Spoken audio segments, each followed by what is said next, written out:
Hello everyone, my name is Masterstarman, and welcome back for more Let's Play The Legend of Zelda, The Wind Waker HD. Last time, we arrived here in Dragon Roost Island. We know what we ought to do, and we arrived at the first regular dungeon that we're actually able to complete, Dragon Roost Cavern. Okay, I think that's actually a change difference now, is that, I think grabbing stuff used to be with the R button. I'm glad that they, fixed that for this game and made it on the A button. Alright, here we just got some Bokoblins. They're really not too difficult. These ones have torches in their hands. You could actually use the torches against them if you wanted to. I mean, it doesn't really serve that much of a point. Over there we actually have a bit of a pot, and that pot is kind of interesting because what you can do with it later on is you can actually use it to warp between other parts of the dungeon. I'll be showing off where the pot locations are later on. Ooh, oh crap, I missed a joy pendant. Not the worst thing that could happen. I guess, anyway, definitely not, but, that kind of sucks anyways. Those ones there, some of these jars contain water in them, which, yeah. Anyways, we got a small key from that. And we're pretty much almost at the main part of, Dragon Roost Cavern, anyway. Yeah, this is a lava-themed dungeon. Well, fire theme, I guess you could say. Fire and lava. This is kind of a main room, so to speak, and there's a lot of places you can go from here. Our main one is not that way. We will be heading there later on, but yeah.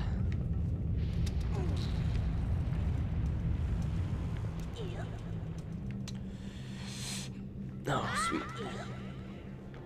Anyways, yeah. Recording this less than a week until Pokemon X and Y come out, which I'm really excited for. I mean, to me, getting excited over the Pokemon games hasn't really been that great lately. I mean, I guess because, like, I mean, I wasn't really excited at all for Black and White 1, and like I honestly predicted, I really could care less about those games. They are, in my opinion, the worst of the Pokemon games, in my opinion, of the main series. I do really like Black and White 2 a lot, but you know, I don't know. I just felt like I haven't really been in hype for a Pokemon game since like any of the Gen 4 games, and you know, not counting, like, I mean, I was excited for falling in lava. Oh my god. Of course I would be excited for falling in lava. Why the hell wouldn't I? Yeah. I mean, if you count, like, Heart Gold, Soul Silver, that's been at least since 2000, a good 3 to 4 years, depending on when you want to count whenever you heard about it. Anyways, here's a new, spoil, Red Chew Jelly. Kept it in your spoils bag. The gelatin comes from red choo-choos, is effective cure for exhaustion, but it can't be used in its current state. That's interesting. We'll be using red chew jelly. Chew jelly is probably like the one type of one type of something that really isn't that important in this game. Oh, those orbs there, if you see them, then you usually want to break them because they usually contain really nice items, and a lot of the time usually contain items that you're gonna want, like special collectible spoils. The red chew jellies are the chew jelly ones, and there's other later on versions of chew jelly things, but the chew jellies are probably the most optional of all of them. They're not really required for anything. They just get you, like, they can buy you potions and whatnot. Thankfully, the red versions are, like, by far the easiest version to deal with. Anyways. Yeah, this room. Oh, crap, I hate this room. This part is honestly pretty tricky. You have to throw something and hit one of these bomb rocks with your rock, which, to be honest, is not necessarily the easiest thing in the world. I'm gonna try a spin attack. Yes, that worked. Ooh, that was a lot easier than using a bomb rock, that's for certain. Or not a bomb rock, what am I thinking of here? Pikminish? I don't know.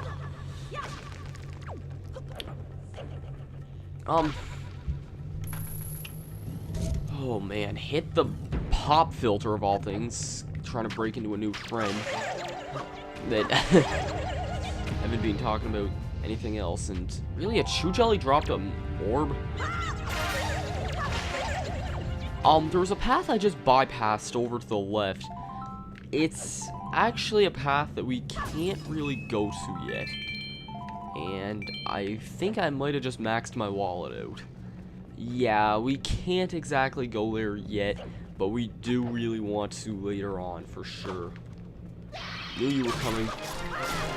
It's too obvious that you wouldn't have came in. Oh, wow. Okay, maybe our wallet is a bit bigger than 200 rupees after all. Yeah, this, instead of you can burn down these with the wooden stick. See, this is kind of a thing that Wind Waker does. It has like a lot of diversity with its weaponry, even though these are temporary weapons. And now we're stepping outside, and oh my god, this area looks so good in high def. Ooh. This area looks so cool. Be careful of this guy here, because cutting the ropes can cause the bridge to fall. So just keep that in mind. This part can be pretty tricky. You gotta times that these stupid fire jets don't shoot out at you. And now we have the introduction of some of these rocks. We saw these guys all the way back in like the Forest of Fairies, but we couldn't actually fight one.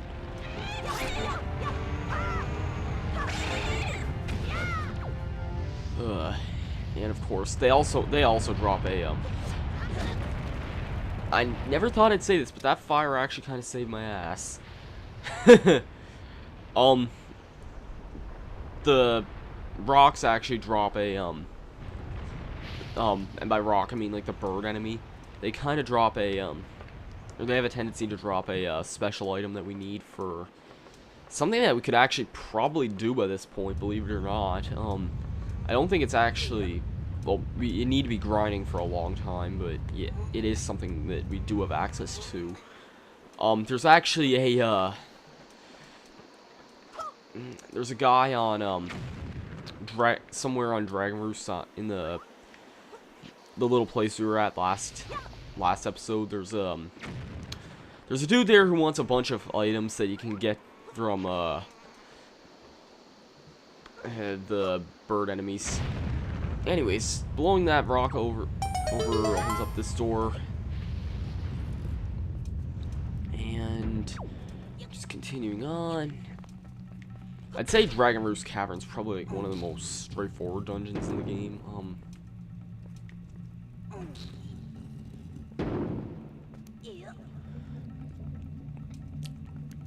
Oh man, I'm more used to like how I'm not really too used to like the automatic jumping.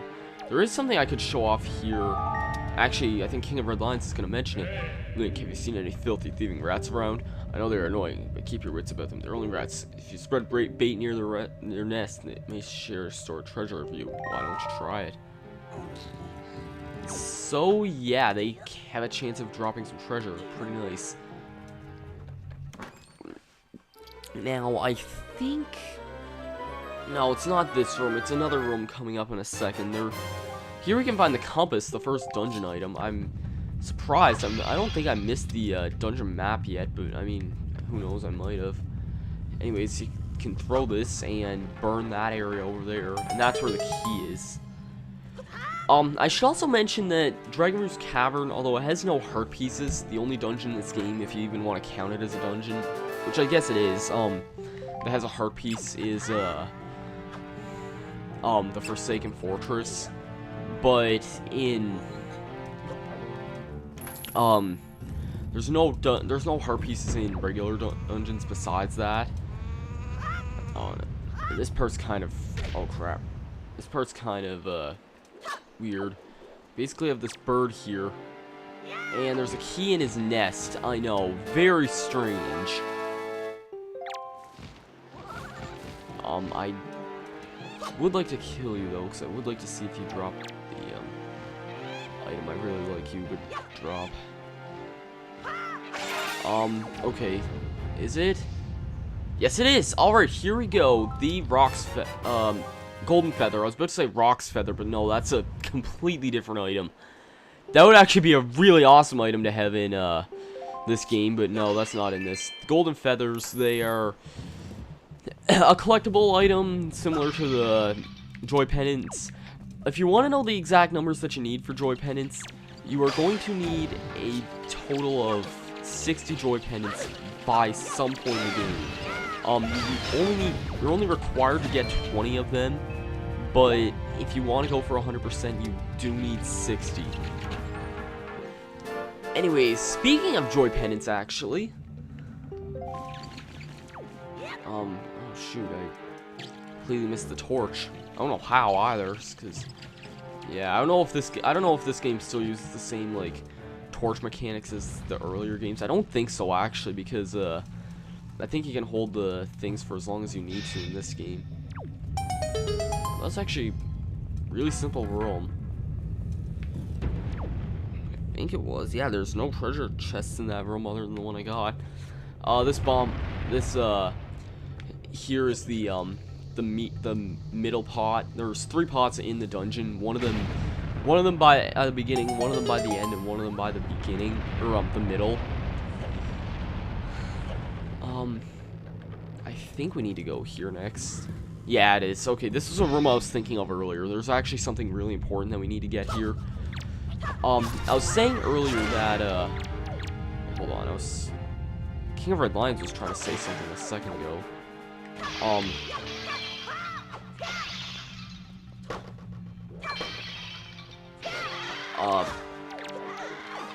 curious. No, he didn't. I want to be careful, because this could be a good room to get a lot of, Joy Pendants in if you want to, because Pokemons do drop those a lot. Okay, he's dead after all that.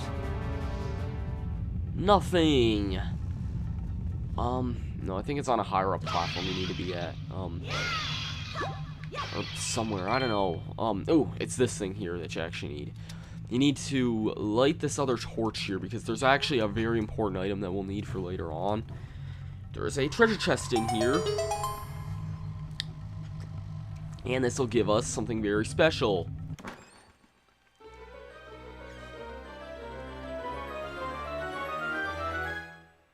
You got a treasure chart! Open this chart in the map screen and place it where treasure eyes to be lit up. Sail that area and use the chart to find the treasure.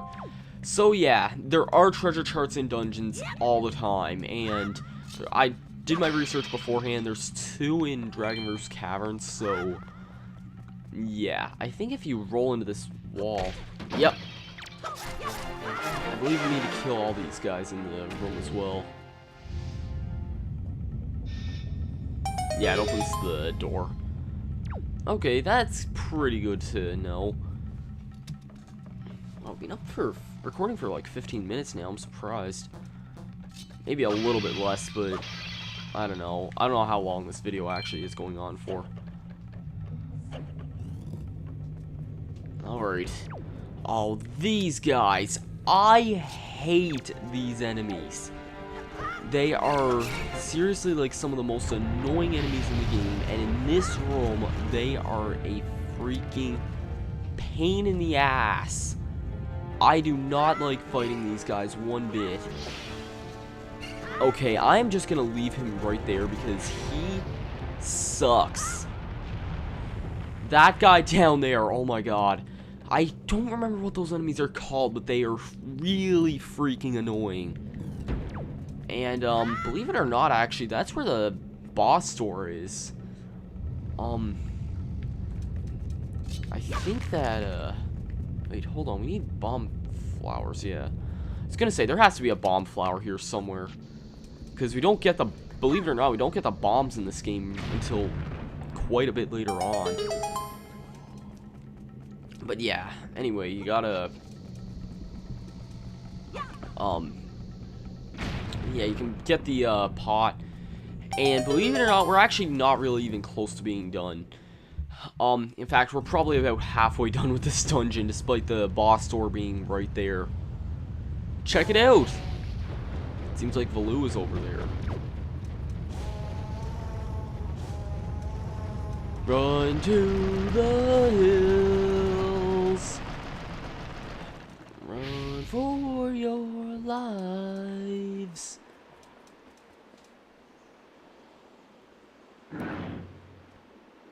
Cue awesome music. Oh my god, this song is like probably one of the best things ever to pretty much be known in the Zelda series.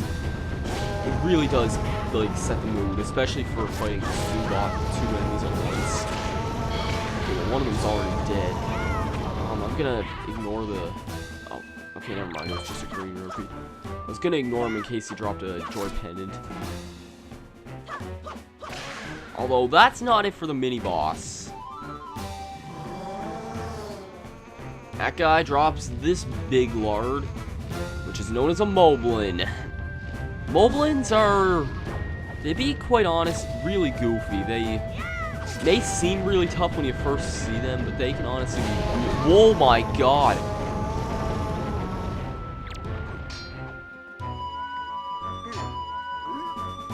Now, there's something pretty cool here that happens if you slash their ass. There's actually a really funny thing that happens here. Trying to see if he's gonna do it. That's the thing.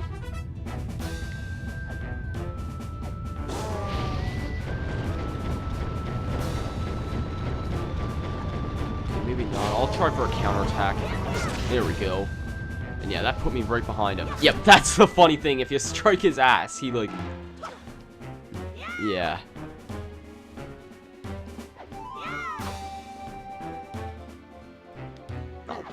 Yeah, sometimes his attack doesn't give you, like, any time to react, but... Oh my god!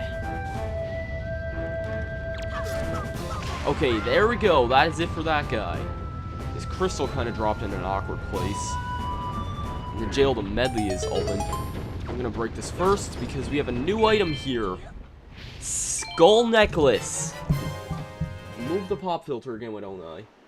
Hold on, I'm curious. My game didn't randomly mysteriously go up again, did it? No, it's at the bottom again. Good.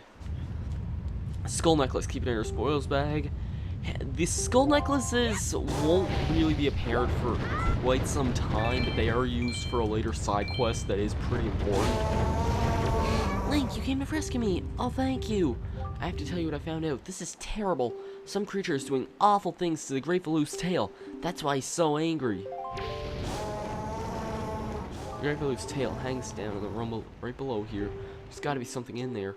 I wonder if those mean monsters who captured me have something to do with it. We've got to do something now, before it's too late. I'll go and tell everyone what's happening. Here, Link, use this to get out of here. It's what I used to get this far. It's a device we Rito used before we evolved wings. And she gives us the dungeon item, the grappling hook. This was an item used by the Rito people before they had wings. Set it to X, Y, or R on the item screen, and press the buttons to aim it, and yeah. You can even use it to haul up stuff from the seafloor while in your boat. And then climb up the ledge there so I can show you something. I think we've made some pretty good progress for now. In the next part, whoa, he looks pissed. You know what, buddy? Yeah. Anyway, sorry about that. In the next episode, we're going to continue on and probably finish up Dragon Roost Cavern. I promise dungeons will not be dungeons almost certainly in the future will not be 2 videos. Actually, I'm positive they will not be 2 videos. But this first one's pretty short, so I'll see you guys in the next one. Peace out.